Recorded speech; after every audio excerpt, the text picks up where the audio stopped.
According to the archaeological evidence, the site was inhabited as early as the Stone Age. A Slavic tribe of white Croatians founded a fortified settlement there in the 8th or 9th century. Early in the 10th century, it was controlled by the Hungarians and then by Kievan Rus. Hungary regained control of the town in the 11th century and remained the dominant influence there until the 20th century. Uzhhorod was sacked by the Tatars in 1242, and its fortress was destroyed. Its economy was initially based on winemaking industry, agriculture, and animal husbandry. Trade and manufacturing, stimulated by the town's military and administrative needs, developed through the 15th to 18th centuries. The religious struggle of the 17th century culminated in the Uzhhorod Union of 1646. In the late 1770s, Bishop Andrei Bakinski transferred the seat of Mukachevo Eparchy to Uzhhorod. By the end of the century, a theological seminary and teachers' seminary had been established there.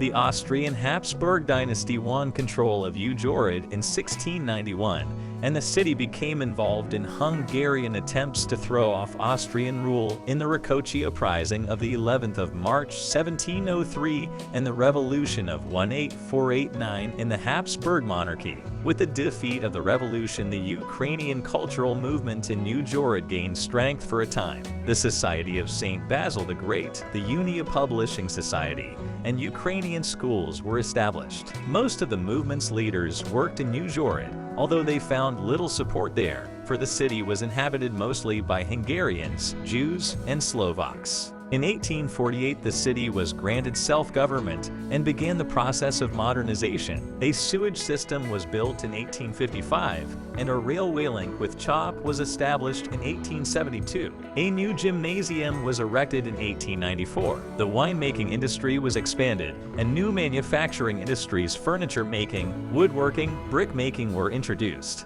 Trade and commerce increased. The population grew from 3,000 in 1800 to 9,750 in 1860 and 14,700 in 1900. With Transcarpathia's incorporation into Czechoslovakia after the First World War, Uzhhorod became the capital of Subcarpathian Ruthenia, the seat of the governor and the administration, and a center of Ukrainian life. Ukrainian cultural organizations, such as the Prosvita Society, the Russophile Duke Novik Society, and the Ruthenian People's Theater, and economic institutions, such as the Subcarpathian Bank and the Cooperative Union, set up their regional centers in Uzhhorod. In the 1930s, a new administrative district was developed on the right bank of the Uz River. When Uzhhorod was transferred to Hungary in accordance with the Vienna Award of the 2nd of November 1938, the government of autonomous Carpatho-Ukraine moved to Kust. In 1939–44, the city continued to be a center of Ukrainian cultural and civic life. Do you want to learn more about Ukraine and learn Ukrainian? Follow the link below the video and book a free consultation.